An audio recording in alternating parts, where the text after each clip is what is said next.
Ganda ng place, putang ina. Uy, pre, ano, kamusta ka? Ilan taon may kausap ko? Tangin na sino? Uy, gago. Sino to? Sino yan? Ano po yan? Bakit po? Ano yung ginagawa nyo kanina dito ah? Ba't nyo ako binabastos? Ano po binabasta?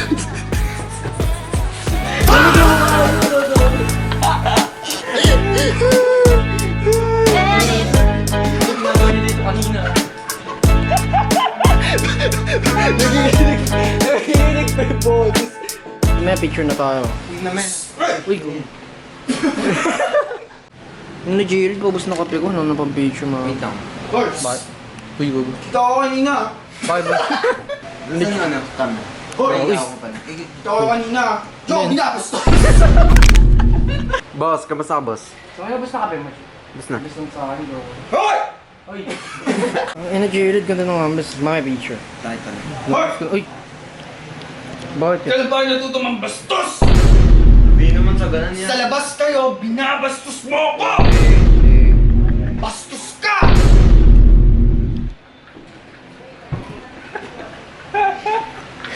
Galit na galit, galit. May pumasok. May pumasok. Nagmalabas. Paano mo bastos yun? Ah. Di ba binabastos niya ako? Binabastos Kanina? ko siya. Binabastos ko siya kanina. Tapos, may isa. Mas bastos pa pala. Aray mo. Jay, bastos pa pala. Jay, Lord, binabastos ako. Sinasabi kong bastos siya. Pumasok na bastos! Anong sabi? Alam niyo kung bakit bastos yung ganun, pre? Pumasok, hindi nagsabi! Bastos ka! Babalik kami ngayon. And pansin nyo naman siguro, iba yung place namin ngayon eh. No? Nagkakaroon na kami Hindi natin yung typical intra nyo. Hindi natin yung typical Lawson, 7-Eleven.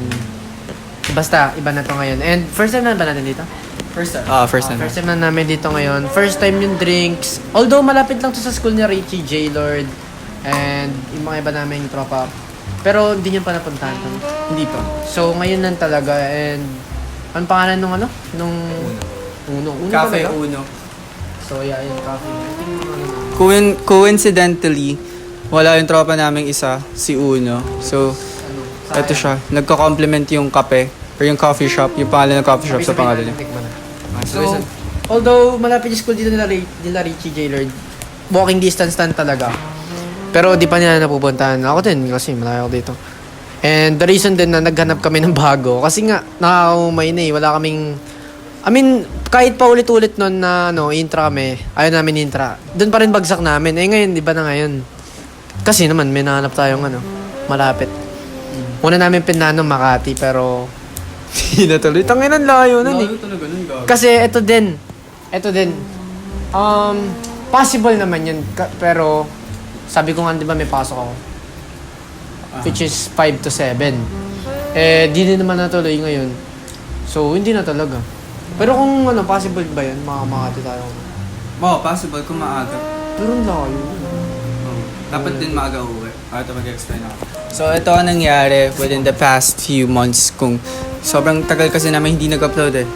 Last upload namin as per tracking kanina, July eh. Last upload natin, July eh. Wala nang bagong upload ever since. July ang pinaka-last. Imagine it. August, September, October. 3 months kami hindi nag-upload. Gago, 3 months. Ang lala, di ba? 3 months. And dun sa 3 months na yun, ang dami nangyari. Ang dami nagbago. Sobrang dami. Ako, I started working. Itong dalawa. School and stuff. Yun. Sobrang dami nangyari. Nakakaano siya. Kung iisipin mo, para siyang, for example, pumasok ka sa college nang wala kang alam. Pero, Parang ganun. eto, tatanungin ko kayo. Ah. Na-feel niyo yung 3 months na yun or instant lang? Hindi. Sobrang bilis ng 3 months, hindi mo siya ine-expect. Parang, ang bilis ang bilis tumakbo ng panahon eh. Parang, seryoso, bilis. diba? Walang ganun siya kabilis. Ano na nga eh, magbi-mid-October na ngayon eh. Oo, gago. Patapos na actually, hindi. Magbi-mid-October na. Nang hindi ko nararamdaman. Sobrang bilis ng panahon as in. Tapos magde-December na in isang buwan na lang, gago. November, tapos December. Eh, mabilis na lang din yun eh. Kasi after ng October, alam ko, sem break na. Gugo, mabilis nga. Sobrang bilis, gago. O ikaw, baka may ano ka? Ayun din yung isang reason bakit kami nandito. Yung ganitong place, hindi lang kung saan kasi may baon na eh. May baon na kami. Oh. Diba? Yun nga Kami- pala. Ganda na ng smile ko kasi may baon na. Kaya maganda na ng suot ko kasi meron na akong perang na-earn. Tapos, di na kami yung umaalis para lang mag-picture. Kung alam niyo lang, aalis kami nun. Para na mag-picture. Picture, then uwi. Walang meals. Kung may Wala. meals man, pastin. Ganito gagawin. Kakain sa bahay na sobrang dami. Like parang heavy na kain. Hanggang mamaya, hanggang mga mag-aalauna na ng madaling araw. Tapos ang laman lang sa bulsa or laman lang sa wallet, pamasahe. Yung exact na pera, 100. Wala. Ngayon, Ngayon naman, luckily ba? Or, I don't know. Ngayon, itong inom namin is worth... Pre, totoo naman! Worth 120 pesos. Which is, hindi naman ganun ka-impressive eh. Tatanungin mo ako, pero... improvements yun, pre. seryoso. Hindi niya alam yung nangyari ba? Hindi niya kasi alam Hindi niya talaga. alam Hindi yung niya nangyari. alam. Pero yeah, 120 is a big step up for us kasi ang 120 ngayon is makakasurvive na kami doon. Yeah. Isang araw makakasurvive na kami ng 120. Yun lang, 120. Makakasurvive na kami ng buong araw. Tapos, mga 15 pesos lang na pagkain or 25 pesos na pagkain, mamamahalan na kami. Tsaka ito.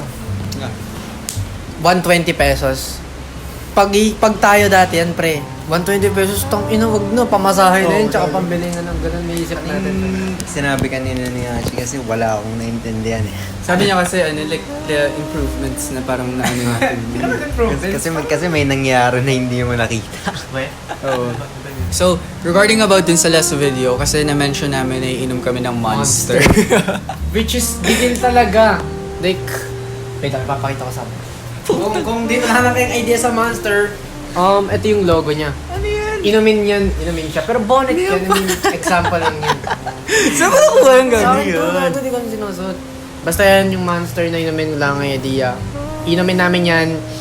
Kasi lahat kami di pa namin natatry. Ikaw natry nyo na. Di ba? Yung original, which is yan, yung black, yung white. Which is yung white talaga na hype ako kasi nakikita ko sa TikTok palagi. Gusto ko tikman yun. Hindi ko ginahabol siya for the taste. Nahabol ko siya for the effects. Kung talaga bang manginginig ako doon or adrenaline ba yun or putang ina, basta yun. And di natuloy kasi nag-try kami ng ibang place. Pero kung di kami nag-try ibang place kasi Monster. 7-Eleven lang yan. Lawson. Nag-try nga kami ibang place kasi may iba din kami gustong gawin, syempre. Which is pictures and ito, video ngayon. Then yun, basta yan yung Monster. Tangina, pasuotin ko mamaya ito para Actually, nagkaroon ako ng ilang instances na parang gusto ko mag-try ng Monster. Kasi nga, yung trabaho ko, ayoko na i-disclose ko ano yung trabaho ko, pero may work nga ako. Pero nagkaroon ng ilang instances, pre, na pag magbe-break ako, check ko yung putang ay ng, check ko yung ref, tapos makikita ko may Monster. Parang sabi mo, ina, adrenaline din to, or parang energy to eh. Energy drink eh. Tsaka naisip niya din nun, pinag-usapan namin itong Monster, try ka na. Oo, yun. And, di lang yun, kasi si Richie, schedule niya is gabi. Oo, madaling araw. Syempre, di naman sanay tayo nun. I mean, gabi ka nun, tapos uwi mo na ng maaga. Oo. Bilang ganun, tangina, kailangan mo nun magising eh. Naanto ka ba palagi? Oo, gago. Oo nga, hindi mo, yung doon, yung tulog, yung antok doon is inevitable. Talagang, every minute or pag parang tahimik yung lugar, tapos ang lamig ba, imposibleng hindi ka parang makakaramdam ng antok eh. Kasi, yun nga, may instances talaga na sobrang inaantok ako pero kailangan kong pilitin kasi nga, kailangan ko gawin yung work ko. And, ayun. So, feeling ko, ikaw, Jared, nasa lagay ka na Richie. Parang go-to mo yun eh. Go-to drinks mo yun eh. Yung Monster. ganun, O yung energy drink. seryoso. Natry ko nga, di ba? So, since sumasayaw ako, banat boto talaga. Sunod-sunod walang water break, ganun. Tinry ko mag-Gatorade. Kaya na. Burst of energy. Hindi siya... Gatorade. If nanonood kayo talaga ng video namin, meron ako nasabi regarding about sa work or sa pagtitake ng gap year.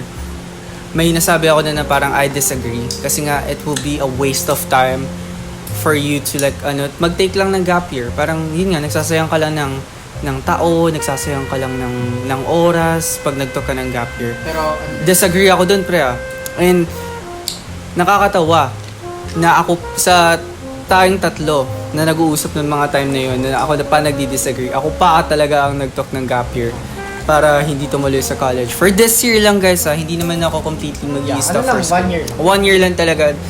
Hindi ko din naman Para lang hindi din masayang yung yung taon. Lang ka for fun lang, pag-explore. Actually, okay yan, pero may opportunity ka na nun So, why not, di ba? Oo. Hindi siya nakakatawa. Yes, you're earning money. Pero yung pagod is, parang...